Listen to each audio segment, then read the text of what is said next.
The Galactic Trade Consortium's headquarters occupied a space station that looked like someone had decided to build a shopping mall in the middle of a nebula and then forgotten where they put the parking garage. 17 different species had contributed to its design, which explained why the corridors meandered like a drunk tourist looking for a bathroom, and why the gravity shifted every few meters depending on which architect had been in charge that particular Tuesday.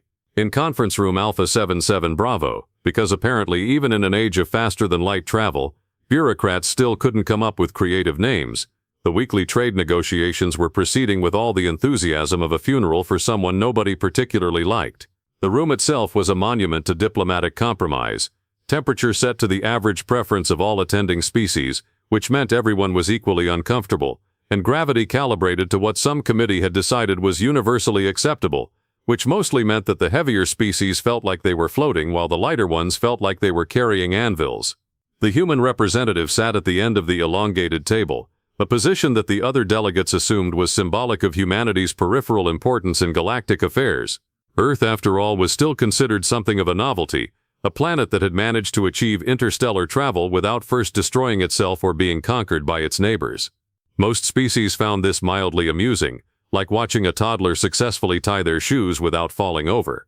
The trade discussions had been grinding along for 3 standard hours, covering the riveting topics of rare earth mineral quotas, shipping lane regulations, and the ever-exciting subject of customs documentation standardization, the kind of mind-numbing bureaucratic symphony that made watching paint dry seem like an extreme sport. The Hegemony's representative, a creature that looked like someone had crossed a praying mantis with a particularly arrogant university professor, had been holding forth on the superiority of their quality control standards. The Hegemony, for those keeping track of galactic politics, considered themselves the self-appointed guardians of civilization. They had the largest military, the most advanced technology, and the kind of cultural superiority complex that made them absolutely delightful at parties. The standards we maintain, the Hegemony delegate was saying, its voice carrying the particular tone of someone explaining quantum physics to a houseplant, are the result of millennia of refined civilization. We cannot be expected to lower our expectations to accommodate every primitive world that manages to stumble into space.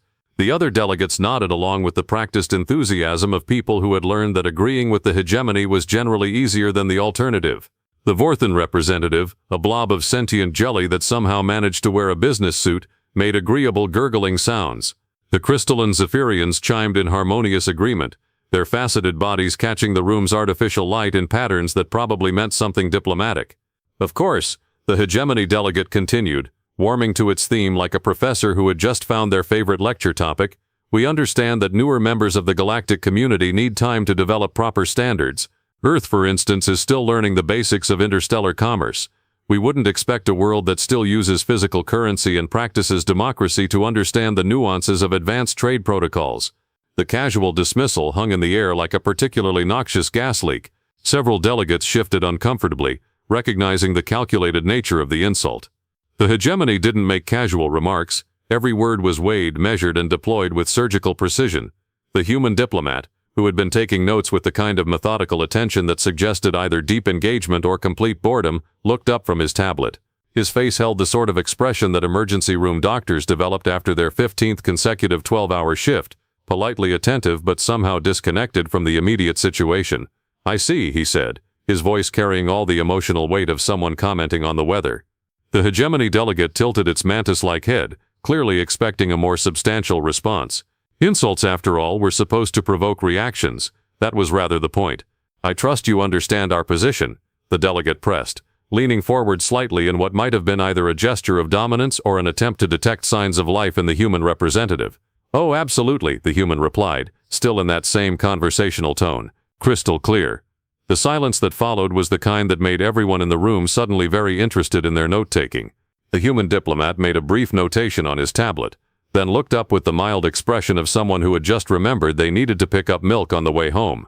"If there's nothing else on the agenda," he said, rising from his chair with the unhurried movement of someone who had all the time in the world, "I believe we can adjourn for today." As the other delegates filed out with the nervous energy of people leaving a ticking bomb, the human representative remained seated for a moment longer.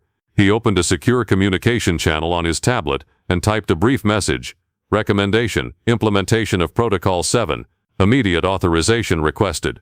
The response came back within seconds. Authorized, Godspeed. The human smiled then, just a little, and it was the kind of smile that would have made the Hegemony delegate reconsider several life choices if it had been there to see it. News traveled through the Galactic communication network with the speed of light and the accuracy of a game of telephone played by drunk college students. Within 6 standard hours, every major intelligence agency, diplomatic corps, and gossip network from the core worlds to the rim had heard some version of what had happened in conference room Alpha 77 Bravo. The story had already evolved in the telling. The Zephyrian's version suggested the human had gone catatonic with shock. The Vorthan account described a barely contained rage that had made their gelatinous form quiver with sympathetic embarrassment. The Hegemony's official report characterized the incident as a minor diplomatic clarification that had been well received by all parties, which was the kind of creative interpretation that made propaganda ministers everywhere weep with envy. On the Hegemony homeworld of Dominion Prime, a planet that looked like someone had decided to build a monument to their own ego and then forgotten to stop, the ruling council was having what they euphemistically called a strategic discussion. In less diplomatic circles, it would have been called a celebration. The chamber where these discussions took place was a masterpiece of intimidating architecture. The ceiling soared to heights that required atmospheric processors to maintain breathable air at the top, while the walls displayed holographic representations of the Hegemony's various conquests and diplomatic successes. The overall effect was meant to inspire awe and terror in equal measure, though mostly it just gave visitors neck cramps from looking up all the time.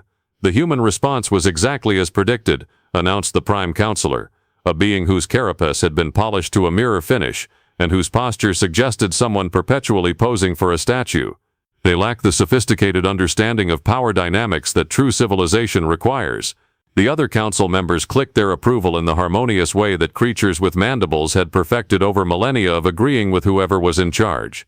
The Hegemony had built their entire social structure around the concept of hierarchy, and questioning the Prime Counselor's wisdom was about as popular as suggesting they switch to a diet of fermented garbage. Their silence speaks volumes, added the military coordinator, whose battle scars were displayed like medals and whose tactical assessments had never been wrong, mostly because anyone who disagreed with them tended to have unfortunate accidents. A proper response would have been immediate and forceful. Instead, they retreat into their characteristic passivity. What the Hegemony leadership didn't know, and wouldn't have believed if they had, was that their conversation was being monitored by roughly 47 different intelligence agencies, 3 independent journalists, and 1 particularly entrepreneurial information broker who specialized in selling embarrassing recordings to entertainment networks. The Confederation of Free Worlds, a loose alliance of species who had somehow managed to avoid being conquered by the Hegemony through a combination of geographic luck and mutual defense treaties, were holding their own emergency session. Their meeting was taking place in a much more modest facility on New Geneva, a world whose primary export was bureaucratic conferences and whose main tourist attraction was the Museum of Tedious Diplomatic Procedures. The Hegemony has finally overplayed their hand, observed the Confederation's chief intelligence analyst, a being whose species had evolved from pack hunters and still retained the instinctual ability to smell fear across star systems. They've insulted a species they don't understand. The humans are hardly a military threat, scoffed the representative from the Altarian Republic, whose world had been paying protection tribute to the Hegemony for 3 centuries, and who had developed the psychological defense mechanism of aggressive skepticism. They've been members of the galactic community for less than 50 years. Their technology is adequate at best, and their military is barely equipped for system defense. The intelligence analyst's facial tendrils twitched in what might have been amusement or concern. That's what the Hegemony thinks too. The question is whether they're both right or both catastrophically wrong. Meanwhile, across the galaxy, species with functioning survival instincts were quietly beginning to adjust their positions. The Merchant Guild started rerouting trade convoys away from both Earth and Hegemony space. The Neutral Zone Authority began moving their monitoring stations to what they hoped would be safer distances. Even the Galactic Weather Service started issuing advisories about potential atmospheric disturbances in sectors that had never experienced weather before. The most telling reaction came from the Observers, an ancient species that had been watching galactic politics for longer than most civilizations had existed. They had a policy of strict non-interference that they had maintained for millennia, based on the philosophical principle that younger species needed to learn from their own mistakes. The fact that they had quietly begun moving their research stations out of the local galactic arm suggested they expected those mistakes to be particularly spectacular. Back on Dominion Prime, the Hegemony's intelligence services were filing reports that would have been hilarious if they hadn't been so confidently wrong. Earth's response to the diplomatic incident, they concluded, demonstrated the typical behavior of a species that had been properly reminded of their place in the galactic order. The lack of official protest, the absence of economic retaliation, and the continuation of normal diplomatic channels all pointed to a civilization that understood the futility of challenging superior power. The humans have learned their lesson, the intelligence director reported to the ruling council. They respond to strength with appropriate submission. This incident will serve as a useful reminder to other species about the importance of maintaining proper respect for established authority. The council members clicked their approval with the satisfied sound of beings who had just confirmed their worldview.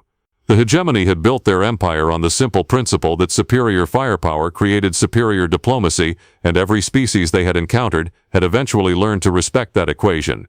What they didn't know was that 47 light-years away, a human fleet was already moving with the kind of purposeful efficiency that suggested someone had been planning for this exact scenario for quite some time. The ships moved in formations that would have been recognizable to any military analyst as a strategic deployment, if anyone had been looking in the right direction. But nobody was looking, because the humans had never given anyone a reason to look.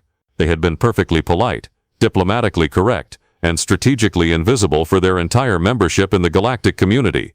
The Hegemony had made the classic mistake of assuming that quiet meant weak, and civilized meant helpless. They were about to learn the difference between a species that couldn't fight, and a species that had simply chosen not to. The first hint that something was amiss came from the Galactic Shipping Authority's Traffic Control Center, a facility that tracked the movement of every registered vessel larger than a shuttlecraft across 17 sectors. The night shift supervisor, a Regulan whose species had evolved from creatures that spent their lives staring at the sky looking for predators, noticed an unusual pattern in the data streams. "That's odd," she muttered, her three eyes focusing independently on different sections of the holographic display. "The shipping lanes near Earth are showing decreased commercial traffic." Her colleague, a being whose species had never met a bureaucratic anomaly they couldn't explain away, barely looked up from his report compilation. "Probably just a scheduling adjustment. You know how primitive their logistics systems are." But the Regulan's predator-watching ancestors had passed down an instinct for things that didn't belong, and the shipping pattern looked wrong in ways that made her nervous system start humming warning signals.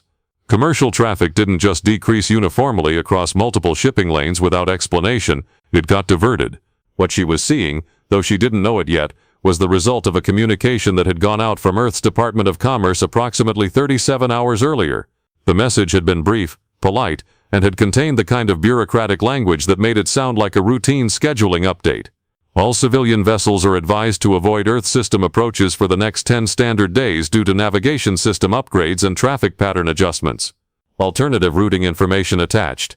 The merchant captains who received this message had responded with the usual grumbling about bureaucratic inefficiency, but they had rerouted their ships because arguing with port authorities was generally less profitable than following their instructions. None of them had considered that the navigation system upgrades might be code for something considerably more dramatic.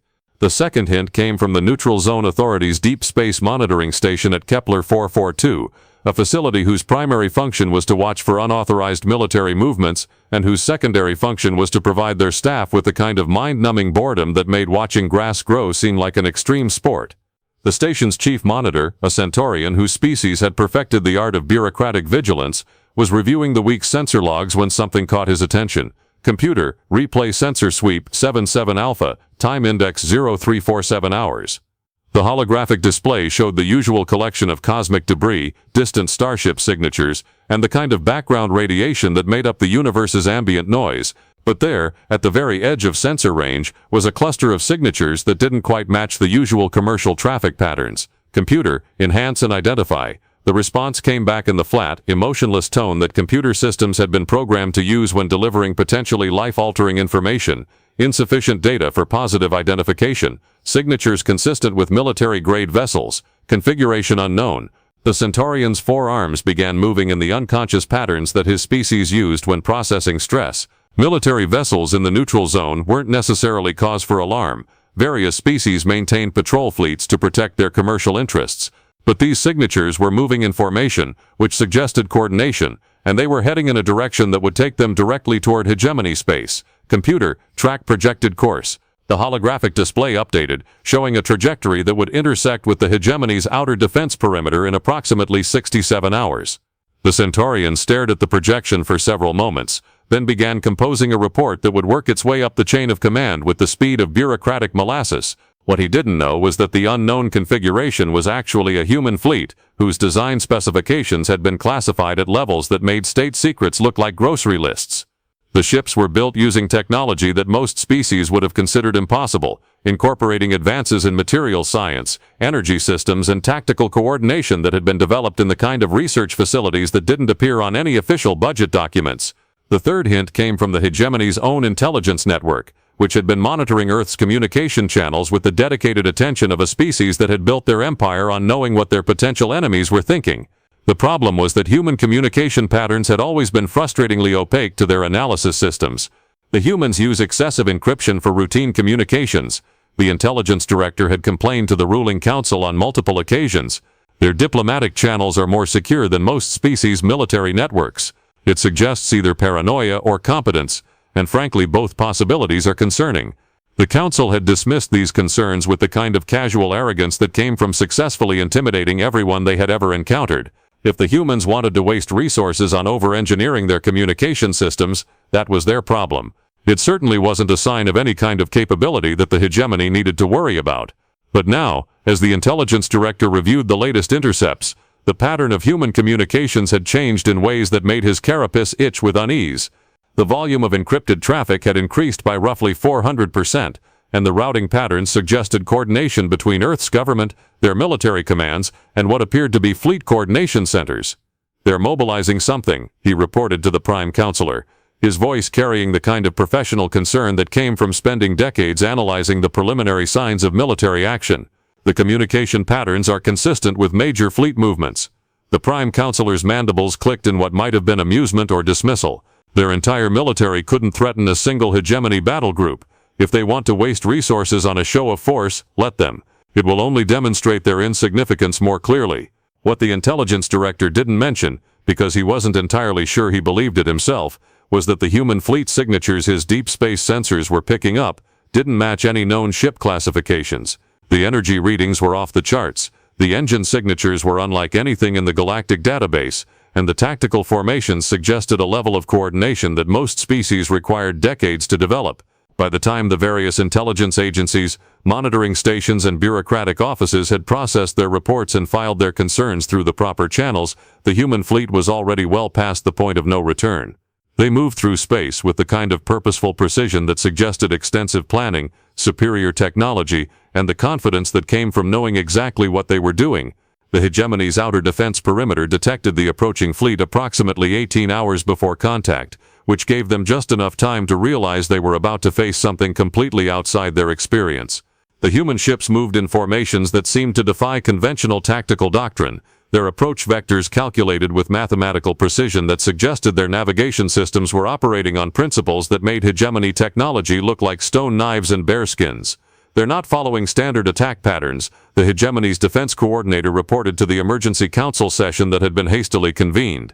"Possibly experimental." The Prime Counselor's carapace had lost some of its polished sheen, and his posture suggested someone who was beginning to suspect that their worldview might require some significant adjustments. "How many ships?" "Difficult to determine. Their sensor masking is more sophisticated than anticipated. Conservative estimate suggests 50 vessels. Worst-case scenario could be significantly higher." The silence that followed was the kind that made everyone in the room suddenly very interested in studying the floor patterns. 50 human ships shouldn't have been enough to threaten the Hegemony's homeworld defenses, but the energy signatures suggested that human ship design had evolved considerably beyond what their intelligence estimates had predicted. "Prepare the defense fleet," the Prime Counselor ordered, his voice carrying the kind of authority that came from centuries of unquestioned dominance. "We'll remind them why the Hegemony has maintained galactic peace for so long." What he didn't know was that the human fleet had been designed specifically to remind the Hegemony of something considerably more fundamental, that in the universe there was always someone bigger, smarter, and more prepared than you were. And sometimes that someone had been quietly taking notes while you spent centuries explaining why you deserved to be in charge. The human fleet dropped out of hyperspace at the edge of the Dominion Prime system with the kind of precision that suggested their navigation computers had been calculating this moment for considerably longer than anyone had realized. They appeared in perfect formation, 57 vessels that looked like someone had decided to redesign the concept of warship from first principles and then forgotten to mention it to anyone else.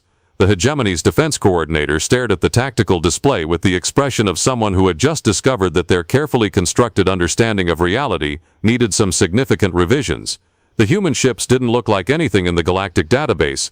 They were sleek where conventional wisdom said they should be armored, elegant where doctrine demanded bulk, and they moved with a synchronization that suggested either impossibly advanced artificial intelligence or the kind of crew training that most species considered theoretically impossible.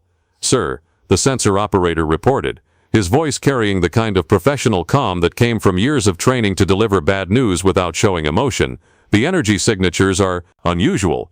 Their weapon systems don't match any known configurations, and their defensive capabilities appear to be, well, frankly, they appear to be beyond our current understanding."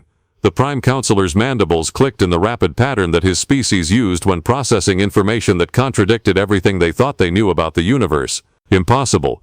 No species develops that level of technology without the galactic community being aware of it.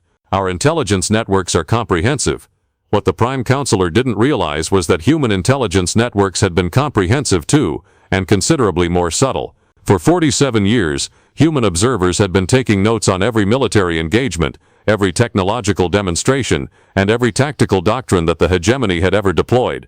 They had studied the patterns, analyzed the weaknesses, and designed their response with the kind of methodical thoroughness that came from a species that had learned to plan for every possible contingency. The human fleet's approach was a masterpiece of psychological warfare wrapped in a demonstration of technical superiority. They moved in formations that showcased their coordination while simultaneously revealing the tactical limitations of conventional galactic military doctrine.